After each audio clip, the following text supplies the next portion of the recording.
오늘 하나님 말씀 함께 나눕니다. 마태복음 6장입니다. 우선순위를 정해야 하나요? 라는 제목으로 말씀을 전했었고요. 오늘 말씀이 꽤 중요합니다. 여러분들 잘 들어주시고요. 또 아마 오늘 말씀들을 통해서 구역 식구들과 함께 말씀을 나눌 때 우리가 어떻게 살아야 되는지에 대해서 하나하나 아마 스스로를 되돌아보게 될 거고 새롭게 결심하게 되는 그런 시간이 될 겁니다. 첫 번째 단락 짧습니다. 같이 읽어볼까요? 시작. 오늘 본문은 예수님의 가르침 가운데 일상의 삶에 대한 이야기입니다. 율법에 대한 말씀, 경건의 실천에 대한 말씀을 지나 이제 우리의 일상의 삶의 태도와 방향에 대해 주님이 말씀하십니다. 네, 거기까지요. 몇 번 말씀드렸지만 적어도 우리가 들고 있는 신약 성경에서는요, 예수님이 처음으로 가르치신 말씀이 긴 설교가 산상수훈입니다. 마태복음 5장서부터 7장에 걸쳐서 쭉 있어요. 근데 산상수훈을 한번 잘 보셔요. 앞에는 복 있는 사람, 너희가 복 있다라고 얘기를 하셔요. 축복하시는 거죠. 너희가 복 있다 하시고, 그 다음에 나오는 게 세상에 너희가 이 땅의 소금이고 이 세상의 빛이다 라는 말씀을 주셔요. 우리가 살아가는 삶의 어쩌면 사명입니다. 이제 어떻게 살아야 되는지죠. 자, 비참하게 살았던 사람, 엉망으로 다 살았어요. 어떻게 살지 몰랐어요. 이제 주님이 부르시는 거죠. 너희가 천국 백성이고 너희가 복 있는 사람이다 라고 불러 모으시더니 축복하시더니 삶의 지표입니다. 삶의 사명을 주셔요. 위대한 삶입니다. 하나님 나라 백성으로서 이 땅에서 소금으로 그리고 세상의 빛으로 살아갈 거예요. 그게 우리에게 주시는 말씀입니다. 그러니 산상수훈은 그렇게 시작되는 거예요. 어떻게 살지, 우리의 삶의 어쩌면 모습입니다. 이렇게 살죠. 세상의 빛으로 이 땅의 소금으로 살 겁니다. 그렇게 살기 위해서 주님이 가르치시는 거예요. 어떻게 해야지 그렇게 살아갈지를 하나하나 가르치시는데, 첫 번째가 율법을 지키는 일이었어요. 내가 율법이나 선지자를 폐하러 온 거라고 생각하지 마라. 나 완성시키러 왔다라고 말씀하시면서 전에는 이렇게 말했지만 나는 너희에게 말하노니 하시며 주님께서 가르치십니다. 왜냐하면 유대인들, 예수님의 말씀을 듣는 이 사람들은요, 삶에서 굉장히 중요한 부분이 율법을 지키는 일이에요. 율법을 지키는 건 도대체 어떻게 지켜야 되는지에 대해서 주님이 가르쳐 주셔요. 그 말씀이 산상수훈 앞에 있죠. 앞에 율법을 어떻게 살아야 되는지에 대한 어떻게 보면 중심은 뭐냐면, 그냥 문구 하나하나 그거 따라가려고 애쓰는 것 아니에요. 거기 밑에 담겨져 있는 아버지의 깊으시고 더 풍성하신 뜻이 무엇인지 그것들을 헤아려서 율법을 지키라는 겁니다. 그냥 살인하지 말라 그랬으니까 살인만 안 하면 되냐? 그거 아니다. 그거 아니다. 너희들 형제를 미워하고 형제에게 욕하고 그러는 거 하나님 기뻐하지 않죠. 또 간음하지 말라 이런 얘기 했지만 너희가 간음만 안 하면 되냐? 그런 거 아니에요. 여자를 보고 음욕을 품는 사람들, 그 사람들도 벌써 이미 간음한 거예요. 주님께서 율법을 어떻게 지키는지에 대해서 알려주셔요. 하나님의 말씀 문구 하나하나, 그거 안 할 거 안 했다고 해서 모든 문제가 해결되는 게 아니라 더 깊이 네 마음이 하나님의 더 은혜로우시고 자비로우신 뜻에 합해지는 것, 그것이 율법을 온전히 지키는 거라고 가르쳐 주십니다. 주께서 또 다음 가르치시는 게 종교적인 경건에 관한 겁니다. 이젠 금식할 필요도 없고 기도할 필요도 없다, 그렇게 얘기하지 않으셔요. 종교가 신앙, 하나님을 섬기는 사람들이요, 뭔가 경건을 위해서 하는 일들이 있습니다. 금식하는 거죠. 금식하는 일, 그리고 기도하는 일, 그리고 구제하는 일. 적어도 유대인들은 이 세 개가 자기들의 경건을 위해서 해야 되는 일이라고 생각했어요. 예수님 이 세 가지들, 이제 하나님의 나라가 왔으니 나만 믿으면 돼, 나만 믿어, 기도할 필요도 없고 금식할 필요도 없고 너희들 구제할 필요도 없다, 그렇게 얘기하지 않으시고 종교적인 경건을 어떻게 해야 되는지에 대해서 얘기하십니다. 경건을 위해서 하는 일들, 그 일들이 나쁜 게 아니에요. 예수님 뭐라고 하시죠? 이 모든 경건의 일들을 사람 앞에 하는 거 아니에요. 하나님 앞에 하는 거. 남들에게 자랑하려고 하는 건 아니고 정말로 하나님 앞에서 네가 경건하게 하면 돼요. 하나님 앞에서 기도하면 돼요. 골방에서 기도하면 돼요. 길거리에서 나팔 불면서 기도할 일 아니에요. 금식하면서 금식한다고 티내면서 금식할 일도 아니에요. 하나님 앞에 내가 금식하면 되는 겁니다. 내 슬픔을 아뢰고 내 아픔을 아뢰일 때 하나님 앞에 아뢰면 내가 금식하면 되는 거지, 사람들 앞에 내가 금식한다고 자랑할 일이 아니죠. 구제하는 것도 마찬가지입니다. 오른손이 하는 거 왼손이 모르게 하는 거지 내가 자랑하면서 구제하는 것 아니에요. 주님이 우리에게 알려주시는 거죠. 아니, 먼저는 유대인들에게 알려주는 겁니다. 유대인들이 하는 종교적인 경건, 그거 다 폐하러 오신 것 아니에요. 해라. 근데 어떻게 해야 돼요? 사람 앞에 하는 것 아니고 그 경건한 삶은 하나님 앞에 하는 거다라고 가르쳐 주시는 겁니다. 그 다음이 이제 오늘 우리가 읽는 말씀이에요. 그러니까 율법을 어떻게 지키면서 살까? 종교적인 경건의 일은 어떻게 살까? 그 다음은 뭐겠습니까? 그냥 일상의 일이죠. 내가 보통 살아갈 땐 그럼 어떻게 해야 됩니까? 사람들을 만날 땐 어떻게 해야 됩니까? 내가 장사를 하고, 아니면 내가 뭐 농사를 짓고, 아니면 내가 뭐 여러 가지 일상의 일들이 있어요. 거기에서는 어떻게 살아야 되는지 가르쳐 주시는 말씀이 오늘 우리에게 주시는 이 말씀입니다. 그 뒤로 이어져 갈 거예요. 그러니 오늘부터 읽는 말씀 훨씬 더 우리 생활에 확 오죠. 다시 한번 율법을 어떻게 지킬까? 그 다음에 경건의 생활을 어떻게 할까? 그리고 일상에서입니다. 자, 다음 단락이 좀 길어요. 다음 단락 좀 읽어보시죠. 이건 이렇게 해놓고 가야 되겠다. 일상의 삶의 태도와 방향에 대한 가르침입니다. 삶의 기본적인 태도를 알려주시는 거예요. 이런 태도로 일상을 살아가야 돼요. 자, 다음 단락 읽겠습니다. 시작. 주님은 먼저 보물에 대해 말씀하십니다. 보물을 땅에 쌓아두지 말고 하늘에 쌓아두라. 하늘은 신실한 자기 백성들의 죽음 이후를 위해 하나님이 준비하신 놀라운 미래를 말하는 것이 아닙니다. 분명 그런 미래가 있음을 당시 거의 모든 유대인들처럼 예수님도 믿으셨지만 통상적으로 그런 미래를 하늘이라고 부르지는 않았습니다. 하늘은 하나님이 지금 계신 곳입니다. 우리 삶을 하나님이 지금 하시는 일에 투자하는 것, 하나님이 이 땅에서 지금 하시는 일을 소중히 여기는 것이 보물을 하늘에 쌓는 일이고, 그때 그 보물은 미래뿐만 아니라 현재에도 누릴 수 있는 보물이요, 지상에 쌓아둔 모든 보물들이 겪는 문제에서 자유로운 보물이 된다는 말씀입니다. 곧 하나님 나라의 일, 복음을 위한 삶, 하나님이 맡기신 사명을 향한 순종은 절대 썩지 않고 영원합니다. 하나님 나라의 보물을 쌓는다는 것은 단지 헌금을 많이 하라는 말이 아닙니다.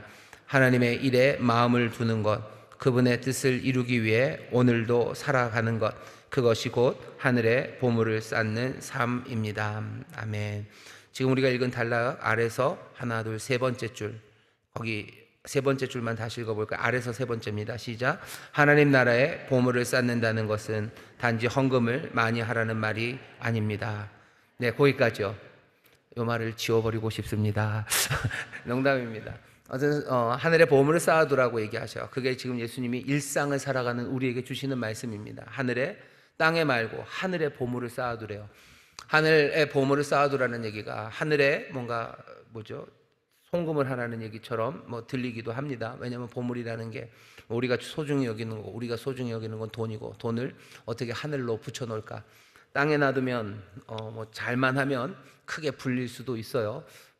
코인에 어떻게 잘해서 크게 불리고, 좋은 땅을 사서 크게 불리고, 어딘가 쌓아두면 내 삶에 좋은 것을 있지만, 주님이 하늘에 보물을 쌓아두라 그랬으니 어떻게 하늘에 땅 한 평이라도 어떻게 사놓을까?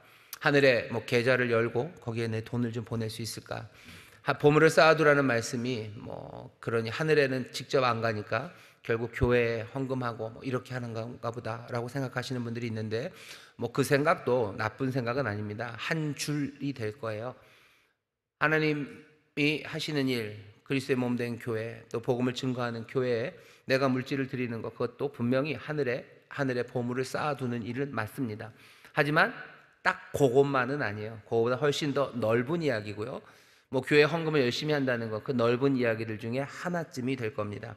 자, 보시죠. 보물이 뭔지, 하늘이 뭔지. 하늘이란 죽음 이후를 위해 준비하신 미래, 그건 아닙니다. 특별히 마태복음 보시면요, 마태복음에서는 천국이라고 그래요. 하늘나라죠. 하늘나라. 하늘나라라고 불릴 때 그 하늘입니다. 우리가 아는 것처럼 하늘나라라고, 천국이라고 마태복음에서 얘기하는 건 보통 유대인들이 하나님의 이름을 부르는 걸 굉장히 어려워해요. 그래서 사실은 다른 곳에서 하나님 나라라는 말을 쓰는데 마태복음에서는 거의 다 천국이라고 씁니다. 하늘나라라고 써요. 하늘은 우리가 죽어서 가는 곳이 하늘이라고 생각하는데 유대인들은 그렇게 생각하잖아요. 하늘은 어디냐면요, 하늘은 하나님이 계신 곳이 하늘입니다. 하늘이죠. 그래서 주님이 그 주기도문을 가르치신 때도 하늘에서 이루어진 것처럼 땅에서도 이루어진대요. 하늘이 우리 죽어서 가는 곳이라면 아직 있지 않은 미래죠. 그게 여기 그런 뜻은 아니고요. 그 미래가 또 하늘로 불리는 것은 그곳에 하나님이 충만하게 계시기 때문에 그곳이 하늘이에요. 그러니 하늘에 쌓아둬라 할 때 하늘이라는 건 죽음 이후의 세상을 준비하며 너희가 죽고 나서 그 영원한 나라에서 뭔가를 얻기 위해 지금 투자해라 라는 말씀은 아닙니다. 다시 그것도 말은 돼요. 왜냐하면 거기 그 하늘, 그 마지막 그 미래에도 하나님이 계시기 때문에 그건 말은 되지만 여기 있는 하늘은 어때요? 하나님이 계신 곳, 지금서부터 그때까지지 바로 그 미래, 그 시간만은 아닙니다. 죽음 이후를 위해서 지금 투자해라 라는 얘기는 아니에요. 하늘이라는 뜻은 하나님이 계신 곳입니다. 하나님은 지금도 계셔요. 하나님은 지금도 계셔요. 하나님은 지금도 살아계시고 그리고 영원히 그 나라에도 계실 분이셔요. 그러니 하늘에 쌓아두라는 게 죽음 이후 아니면 나중에 새하늘과 새 땅, 영원한 나라, 그것을 위해서 지금 투자해라 라고 얘기하는 것은 사실은 온전한 이야기는 아닙니다. 아까 헌금 얘기도 마찬가지요. 그보다 훨씬 더 넓은 이야기입니다. 하늘이란 죽음 이후를 위해 준비하신 미래라기보다는 하나님이 지금 계신 곳입니다. 하나님이 지금 계신 곳이에요. 그곳이 하늘이죠. 하나님이 지금 계신 곳, 거기에 보물을 쌓아두래요. 보물을 하늘에 쌓아두라고 얘기하죠. 그 얘기는 지금 하나님이 하시는 일을 소중히 여기는 거예요. 보물, 지금 하나님이 계셔요. 지금 하나님이 하시는 일들이 있어요. 그 일들을 소중히 여기고 우리의 삶을 지금 하나님이 하시는 일에 투자하는 겁니다. 보물을 하늘에 쌓아두라는 거예요. 그러면 어떻게 되죠? 느낌이 저 미래를 위해서 지금 투자하는 게 아니라 그냥 지금 하나님이 계신 지금 그 하늘의 일에 하나님이 하시는 그 일에 내가 보물을 쌓아두는 겁니다. 그러면 사실은 나타나는 상황은 비슷할 거예요. 지금 하나님을 위해서 열심히 일하는 거죠. 그래서 나중에 내가 저기서 뭔가를 받기 위해서 지금 열심히 하는 것. 그림은 그렇게 되는 게 아니라 지금 열심히 합니다. 왜 그래요? 지금 하나님이 지금 여기 계시고 하나님이 기뻐하시고 소중히 여기시는 그 보물을 나는 지금 쌓아두는 거예요. 지금 쌓아두고 지금 내가 그 삶을 투자합니다. 그러니 지금 그리고 미래에 누릴 수 있습니다. 내가 지금 하나님 말씀대로 순종하고 헌신해서 내가 천국에서 복을 받는 게 아니라 결국은 지금 내가 하나님의 나라를 위해서 일하며 지금 하나님이 주시는 복을 내가 받아 누릴 수 있습니다. 그렇게 이해하셔야 주님께서 지금 일상에 관해서 말씀하시는 거예요. 그러니 일상에 하나님의 일에 헌신할 뿐만 아니라 우리의 일상을 지금 하나님의 나라 하늘에 투자하는 쌓아두는 그 일이 내 삶에 지금 기쁨이 되고 지금 감사가 넘치는 그 은혜를 내가 지금 누리고 있다는 걸 확인하는 겁니다. 그러니 우리의 일상은 뭐예요? 헌신합니다. 다른 일 아니라 하나님 나라 일, 하나님의 일에 헌신해요. 그리고 나는 지금 하나님의 놀라우신 은혜와 복을 누리며 삽니다. 그게 내 일상의 태도예요. 주님이 그렇게 말씀하시는 거죠. 저 미래도 마찬가지일 겁니다.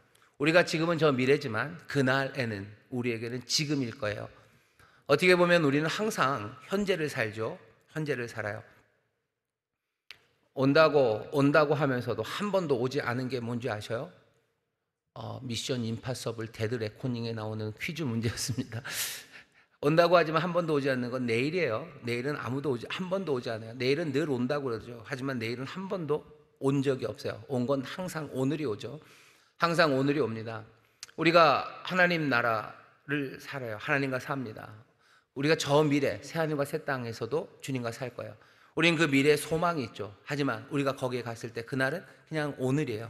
우리는 늘 오늘을 살죠. 오늘 나는 하늘나라 하늘에 보물을 투자하고, 그럼 나는 복은 언제 받습니까? 내일 받습니까? 내일 받는 복이라는 건 없어요. 항상 복은 오늘 받는 거예요. 지금 받는 거죠. 내가 하늘의 보물을 오늘 쌓아둬요. 그리고 내가 오늘 하늘의 복을 누립니다. 그게 주님이 우리에게 말씀해 주시는 거예요. 주께서 우리에게 주시는 말씀을 여러분들 들으시고 지금 헌신하시고 지금 하나님 나라 일, 하나님이 소중히 여기시는 것, 그것에 삶을 들이시고 또 오늘 주시는 은혜를 받아 누리는 우리 모두가 되기를 주의 이름으로 축원합니다. 이건 또 미래의 소망이 되는 거죠. 우리는 앞으로도 그렇게 살아갈 거고 그 앞에서도 또 그 끝까지 주께서 우리를 채우시고 또 하늘의 복을 우리에게 넘치게 하신 그 아버지를 우리가 믿습니다. 오늘을 살아가요. 그렇지만 또 우리는 내일의 소망을 품는 사람들입니다. 보물을 하늘에 쌓아두라는 일은 그런 일이죠. 그러니 오늘 내가 주님 앞에 주님을 위해서 하나님의 나라의 일을 위해서 내가 헌금합니다.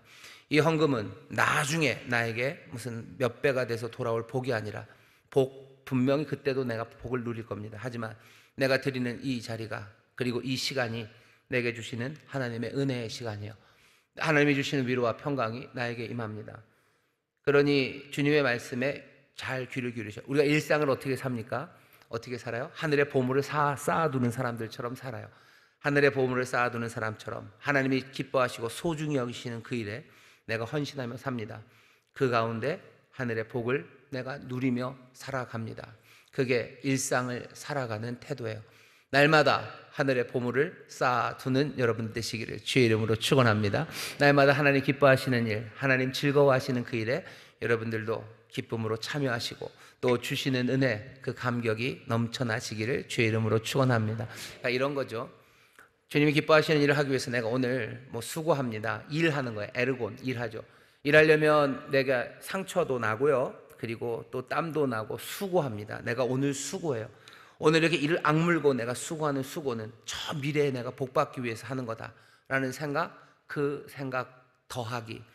그 나라는 영원할 거예요. 왜? 하나님이 영원하시기에 우린 영원히 그것들 누릴 겁니다. 하지만 내가 오늘 땀 흘리고 내가 오늘 수고하고 내가 아픔으로 그것들을 감당해내는 그 쌓아두는 그 일이 정말로 지금 나에게 주시는 하나님의 복이고 그 가운데 하나님이 주시는 기쁨과 또 하나님이 주시는 위로와 또 하나님의 영광이 우리와 함께함을 보며 살아가는 것, 그것이 주님이 우리에게 일상을 어떻게 살아가는지에 대해서 가르쳐 주시는 거예요. 오늘 땀 흘립니다. 그리고 오늘 우리에게 은혜를 주시고 족한 은혜를 주시고 넘치는 은혜를 주시는 줄 믿습니다. 저기 계신 분들에게 얘기하세요. 주님이 우리에게 오늘 은혜를 주십니다. 주님이 우리에게 오늘 은혜를 주십니다. 또 얘기하세요. 우리가 오늘 천국을 누립니다. 우리가 오늘 천국을 누립니다. 오늘 천국의 보물을 쌓아둬요. 그리고 오늘 우리는 누립니다. 날마다. 그러니 우리는 헌신하고 날마다 그 은혜로 살아갑니다. 그게 주님이 우리에게 바라시는 바예요. 내가 오늘 받은 은혜가 있어요. 우리가 여러분들 복음성가나 찬송가 보시면 그 찬송가 가사들을 잘 생각해 보시면 그래요. 내가 오늘 수고했으니 주님 기억해 주셔요. 그날의 날 갚아 주셔요. 그러지 않아요. 오늘 감사하죠. 오늘 감사하고 오늘 하나님이 주신 은혜, 오늘 내게 주신 위로, 오늘 하늘 천국을 누리게 하심, 오늘 나와 동행하심, 오늘 나에게 임재하심을 사람들은 감사하고 찬양하고 또 그것들을 바라며 기도합니다. 그게 일상을 살아가는 삶의 모습입니다. 지금 그리고 미래에 누릴 수 있어요. 땅에 쌓아둔 보물의 문제, 그거에서 자유로워집니다. 왜? 땅은 좀이 슬어요. 도둑이 훔쳐가요. 내가 여기서 헌신하고 뭘 해봐야 내게 돌아오는 것, 그것은 별것 아닙니다. 빼앗기기 쉬워요. 하지만 하늘의 보물을 쌓아둔 사람들, 그 사람들은 빼앗기지 않습니다. 내 수고와 내 땀들이 빼앗겨지지 않아요. 반드시 주십니다. 주님의 약속이시고 또 그 약속 안에서 살아가기를 원하시는 겁니다. 다시 한번 보물을 하늘에 쌓아두시기를 바라고, 그 다음 단락 주님이 또 일상을 어떻게 살아가라고 하시냐면요, 같이 읽겠습니다. 시작. 주님은 두 번째로 눈은 몸의 등불이라고 말씀하십니다. 우리의 눈이 밝으면, 곧 시선이 하나님을 향하고 있다면 우리 인생 전체가 밝아질 것입니다. 그러나 우리의 시선이 세상의 욕망, 비교, 시기, 불평에 머문다면 우리의 삶은 어두움으로 들어갈 수밖에 없습니다. 무엇을 보느냐는 곧 무엇을 기준으로 삶을 해석하고 살아가느냐를 의미합니다. 사람의 외모나 조건만 보지 않고 하나님의 시선으로 그 사람을 바라볼 수 있다면 우리는 하나님의 빛 가운데 사는 사람입니다. 우리 눈이 하나님께 고정되어 있지 않다면 등불은 사라진 것이고 아무것도 제대로 볼 수 없을 것입니다. 네, 좋습니다. 거기 오늘 22절 보면 눈은 몸의 등불이니 그러므로 네 눈이 성하면 온 몸이 밝대요. 눈이 몸의 등불이랍니다. 그렇죠? 우리의 몸이 살아갈 때 어디로 가야 되는지 눈이 등불이 돼서 우리를 인도할 거예요. 하지만 눈이 성하면, 그러니 온몸이 밝을 거라죠. 눈이 밝으면 인생 전체가 밝답니다. 눈이 밝아야 돼요. 그래야 인생 전체가 밝아요. 자, 그런데 우리의 눈은 어떻게 밝아집니까? 우리의 눈은 어떻게 밝아지죠? 스마일 수술을 하면, 라섹을 하면 우리의 눈이 어떻게 밝아집니까? 이게 좀 광하게 얘기인데 우리랑은 조금 느낌이 달라요. 예수님 당시의 사람들은 어떻게 생각했냐면요, 눈에 빛이 있다고 생각했어요. 왜냐하면 빛이 전혀 틀린 얘기는 아닙니다. 여러분, 세상이 깜깜하면요 아무것도 안 보여. 눈 시력이 2.0이건 5.0이건 간에 그냥 칠흑같이 어두운 데 가가지고 보셔요. 뭐가 보입니까? 한 개도 안 보여요. 한 개도 안 보여요. 내 수정체가 무슨 이렇게 그렇게 맑고 내 각막이 그렇게 깨끗하고 뭐 그래서 시신경이 막 팔팔하게 살아 있어 봐야 내가 캄캄한 밤에 방에 들어가면 아무것도 안 보여요. 눈 나쁜 사람이나 눈 좋은 사람이나 상관이 없어요. 빛이 있어야 보이는 겁니다. 빛이 있어야 보이는 거예요. 뭐 그렇죠. 그러니 그렇게 얘기하죠. 눈이 침침해진다고 그러죠. 눈이 침침해져서 안 보여요.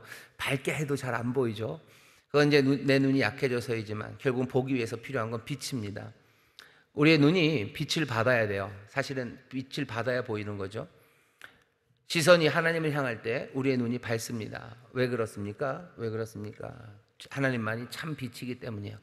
우리의 눈이 밝으려면 빛이 있어야 돼요. 빛 없이는 우리의 눈이 밝아질 수 없습니다. 뭔가를 보기 위해서는 빛이 필요한데 우리가 빛 말고 어둠을 향해 어둠으로만 가득 차 있다면 우리의 눈은 밝아질 수가 없어요. 시선이 하나님을 향할 때 우리의 눈이 밝습니다. 그분만이 참 빛이기 때문이에요.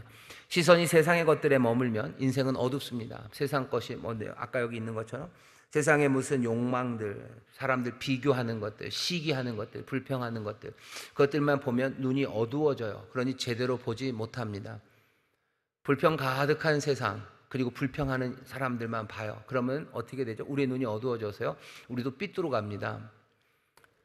여러분들 아실 거예요. 구역장님들이시니 구역원들 중에서 안 그러면 참 좋겠는데 이상하게 불평만 진짜로 많이 해요. 진짜 이걸 왜 불평할까 싶은 것들을 불평합니다.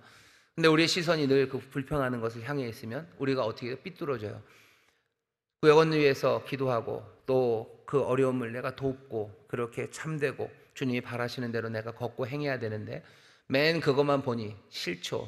내가 기도하나 봐라 뭐 이런 생각이고요. 뭐 내가 너한테 뭐 그러냐라고 해요. 왜 그래요? 우리의 시선이 그 불평하는 거 거기에 고정되어 있기 때문이요. 불평하는 사람이 있습니다. 그거 다 들려요. 하지만 우리의 시선이 하나님을 향하면, 우리의 시선이 십자가 달리신 예수 그리스도 그 참 빛을 향하면요, 우리의 눈이 밝아져서 우리가 걸어가야 될 그 길을 걸어가게 하시는 거예요.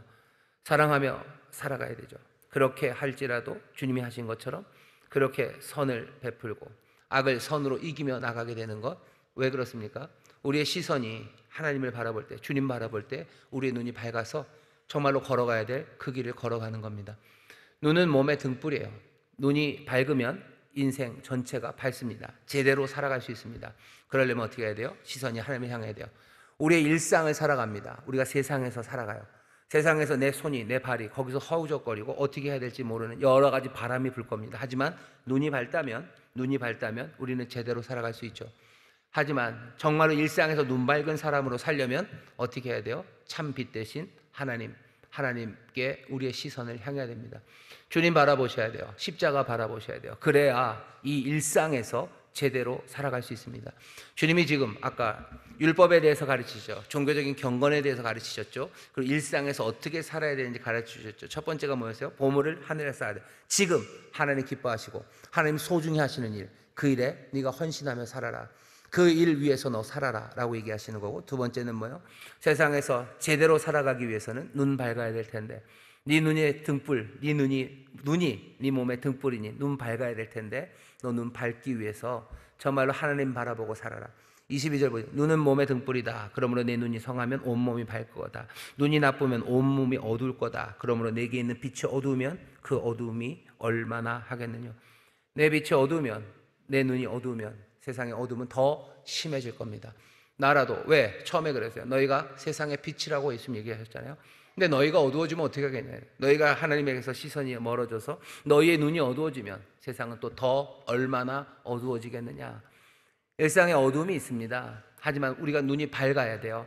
세상의 어두움, 세상의 빛으로 우리를 부르셨죠. 빛으로 살아가기 위해서는 어떻게 해야 돼요? 우리의 눈이 밝아야 되고 우리의 눈이 하나님 향해야 됩니다. 옆에 있는 구역자님들에게 얘기하셔. 눈 밝게 삽시다. 눈 밝게 삽시다. 이게 무슨 안과에서, 푸른 세상 안과에서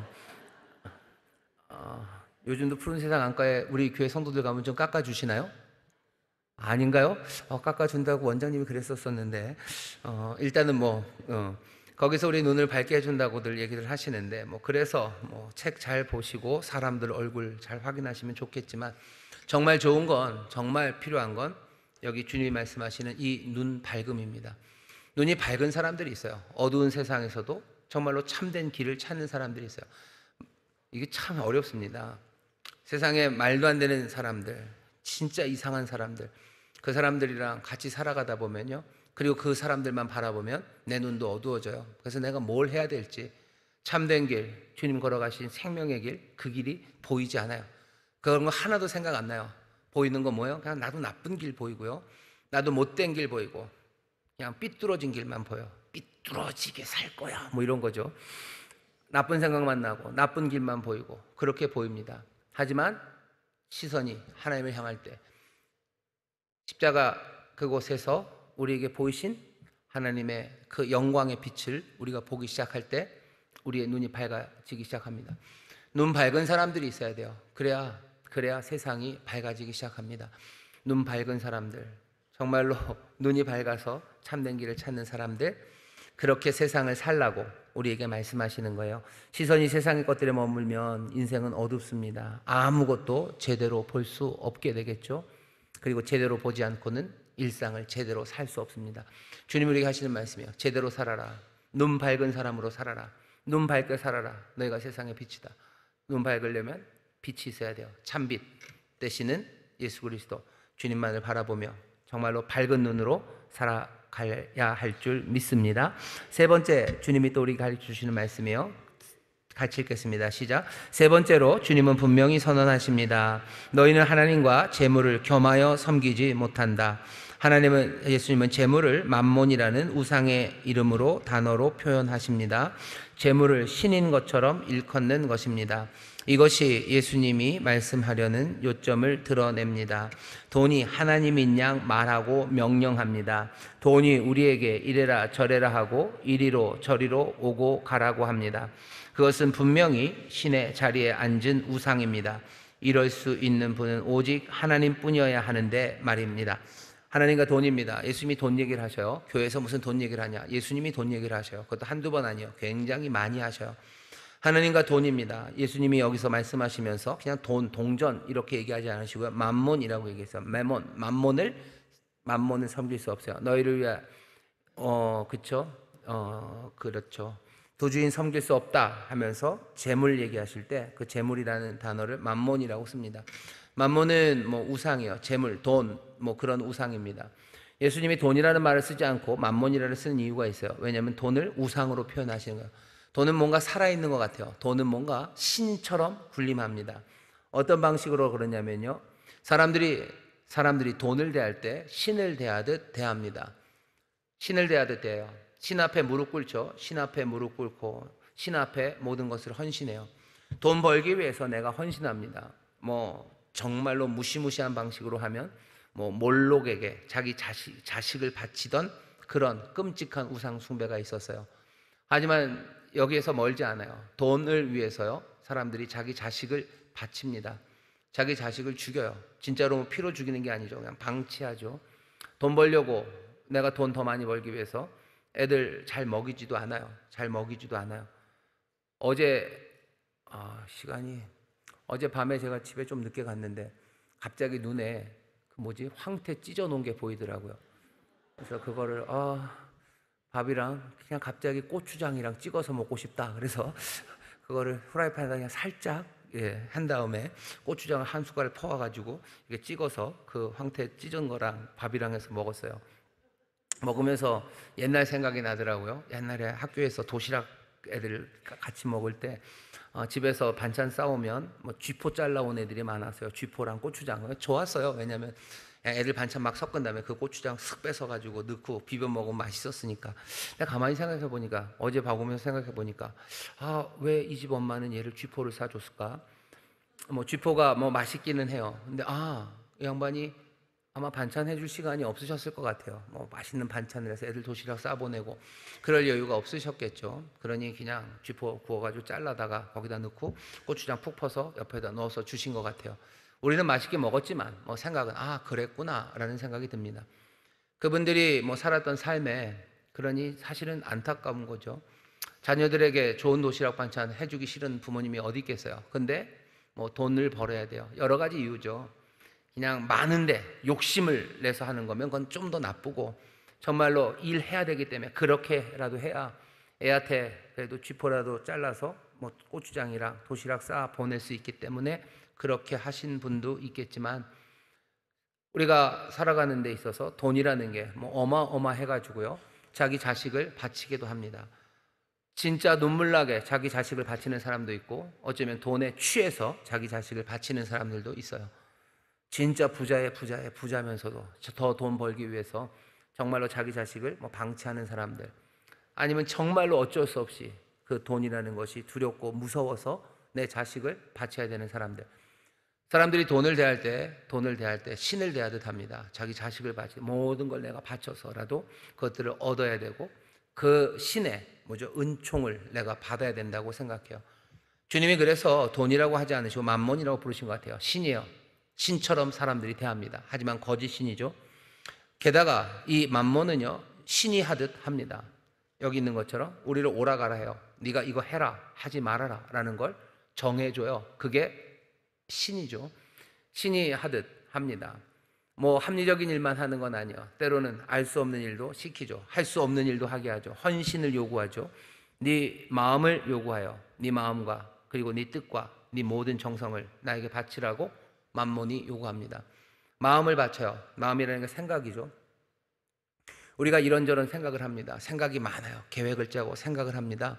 근데 그 모든 계획을 짜고 생각하는 것이 뭔가 하나님의 일을 위해서, 아까 보물을 하늘에 쌓아두듯이 하나님이 소중히 여기시는 것, 그것을 내가 그 일 하기 위해서 내 마음을 드리는지, 내 생각은 그것을 하는지. 사람들은 마음이라는 게 주님은 내 마음을 다 가져가셨어요 라고 생각을 하고요, 모든 생각은 돈 벌 궁리, 아니면 돈이 내게 요구하는 거, 그 생각합니다. 마음을 드린다는 건 내 생각을 드리는 거예요. 내 생각. 난 도대체 무슨 생각을 하고 삽니까? 어떻게 하면 내가 돈 더 많이 벌까? 어떻게 하면 돈을 더 절약할까? 뭐 그 생각에 모든 것이 바쳐져요. 신은, 만몬은 우리에게 그렇게 요구합니다. 네 마음을 다 바치라고 요구해요. 그리고 사람들은 그렇게 하지요. 그렇게 하지요. 예수님 그래서 얘기하시는 거예요. 돈이라고 아예 말 안 하시고 만몬, 돈 섬길 수 없다. 왜? 하나님과 우상을 동시에 섬기는 건 불가능합니다. 왜 불가능한지 아세요? 우상들은 오케이라고 할 수 있어요. 우상들은 어차피 거짓 신이기 때문에요, 뭐 손해볼 게 하나도 없어요. 하지만 하나님은 아닙니다. 우상들은 오케이라고 할 수 있어요. 하지만 하나님은 아니에요. 그럴 수 없죠. 그럴 수 없죠. 거짓 신들은 뭐 어차피 거짓 신들이니까 뭐 상관이 없죠. 둘 다 섬겨도 좋고 뭐 나만 섬기면 더 좋고. 하지만 하나님은 그러실 수 없어요. 그러니 하나님과 돈을 겸하여 섬길 수 없다고 주님이 분명히 말씀하시는 겁니다. 일상을 살아갑니다. 일상에 돈이라는 게 얼마나 중요한지 주님이 아셔. 돈이 우리에게 요구하는 게 있어요. 아니면 우리가 자발적으로 돈을 신처럼 대하는 게 있어요. 우리 일상에서 그것들이 사라지길 원하셔. 그게 주님께서 율법에 대해, 종교적 경건에 대해, 그리고 일상에 대해서 말씀하시며 돈 이야기를 하시는 거예요. 앞에는 그 얘기 안 하십니다. 뭐 구제하고 뭐 기도하고 그럴 때는 그렇게 해야 돼요. 하지만 일상에서 만몬이라는 것이 아주 강력한 우상처럼, 신처럼 우리에게 군림하기 때문에 이 일상, 우리가 살아가는 삶에서 그 돈, 만몬이라는 것을 섬기지 말기를 원하시는 거예요. 돈은 뭐 좋은 거죠. 하나님이 주시는 거예요. 좋은 겁니다. 하지만 돈이 신이 되는 순간, 그때 삶의 일상은 그냥 엉망이 되어가는 겁니다. 돈이 우상이 되면 안 돼요. 돈이 신이 되면 안 돼요. 그게 주님이 우리에게 그냥 추상처럼 분명하게 말씀하시는 겁니다. 구역자님들도 조용해지셨어요. 좋습니다. 이런 분위기 좋아요. 뭔가 지금 생각이 많으신 거죠. 어떻게 하는 게 내가 돈을 신으로 섬기는 게 아닐까? 그거 생각해 보셔야 돼요. 내가 돈 때문에 이상한 짓 하지 않나? 여러분 잘 돌아보셔요. 돈 때문에 내가 너무 이상한 생각들 하고 있지 않나? 그거 돌아보셔요. 그리고 항상 생각하셔야 돼요. 내가 하나님의 일을 위해서, 하나님 기뻐하시는 일을 위해서 이만큼 헌신하고 내가 이만큼 고민하고 이만큼 생각하는지 그거 보시면 됩니다.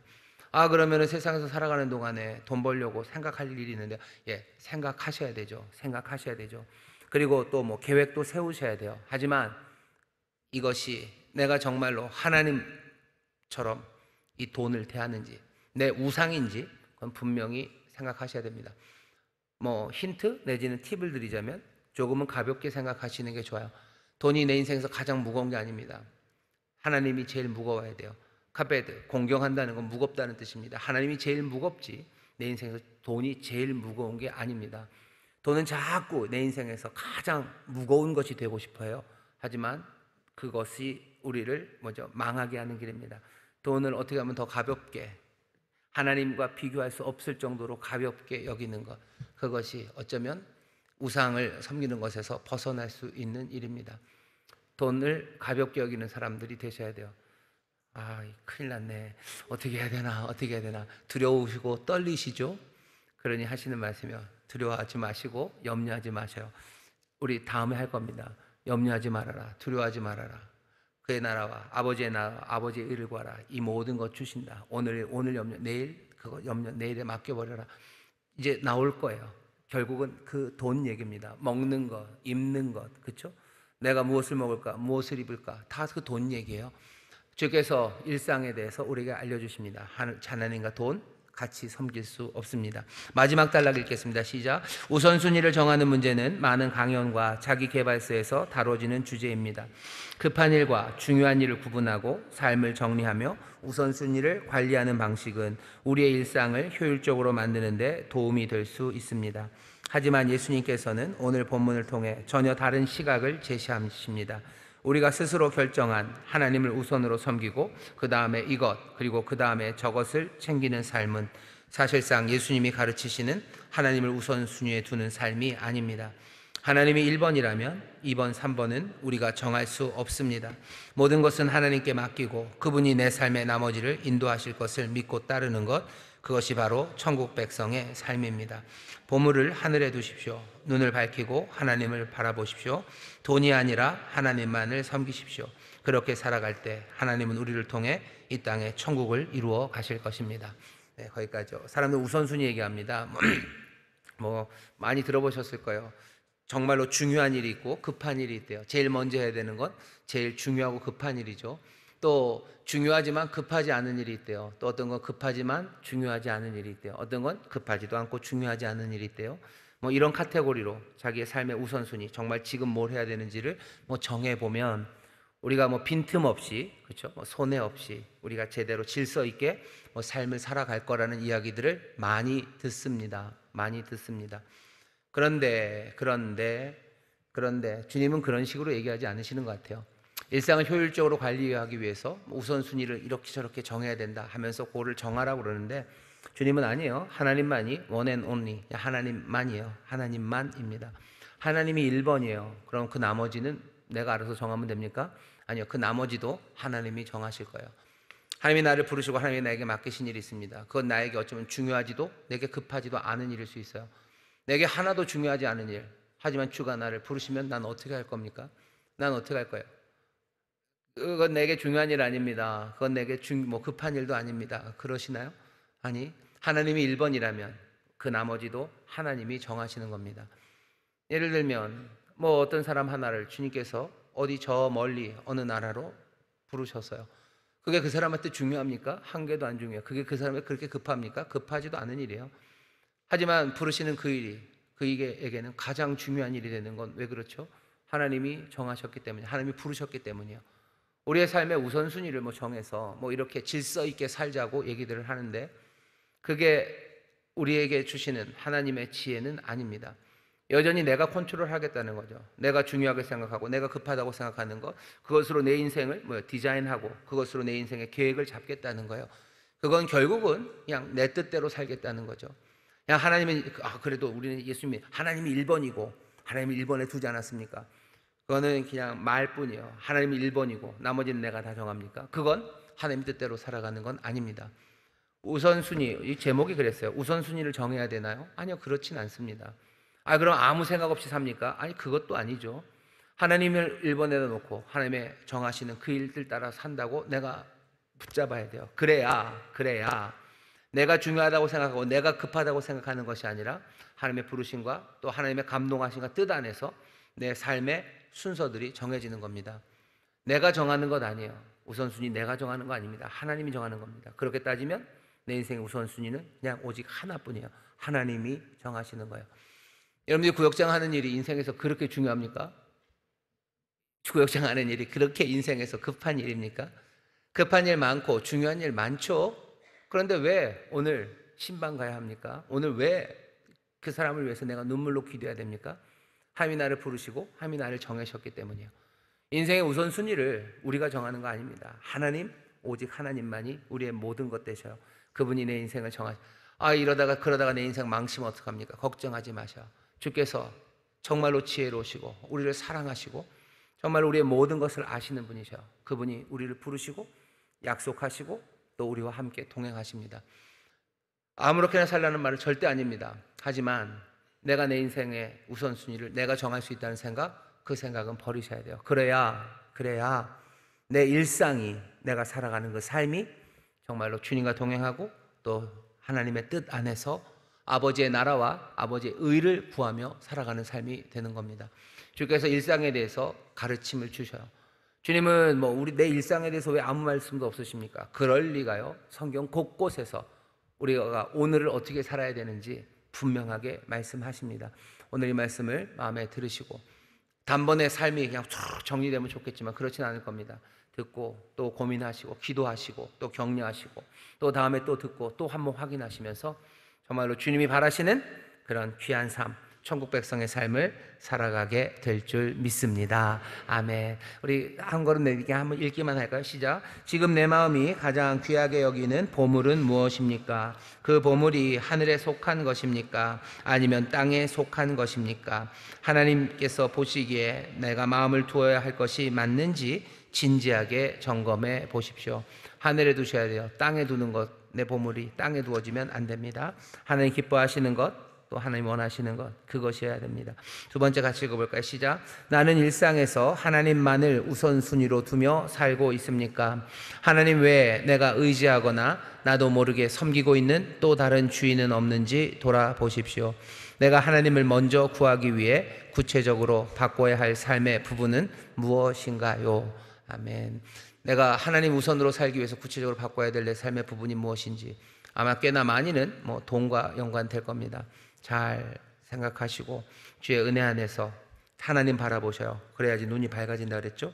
눈이 밝아진 눈으로 내가 걸어가야 할 길을 발견하는 그런 기쁨이 또 그런 은혜가 우리 가운데 넘칠 줄 믿습니다. 기도하겠습니다. 하나님 감사합니다. 우리 사랑하는 구역장들 또 우리 구역 식구들 또 우리 성도들 주의 말씀 앞에 무릎 꿇습니다. 듣는 마음을 주셔서 정말로 주께서 우리를 사랑하심으로 우리를 복되게 하시려 주시는 이 생명의 말씀을 마음에 담아 하나하나 제대로 순종하는 그 길을 걸어가기를 원하오니 성령님 도와주옵소서. 말씀을 읽고 또 함께 나누며 격려하며 권면하며 기도하는 그 자리에 보혜사 성령님 함께 하실 줄 믿사오니 진리로 인도하시고 주님께로 인도하여 주옵소서. 감사드리며 예수님 이름으로 기도하옵나이다. 아멘.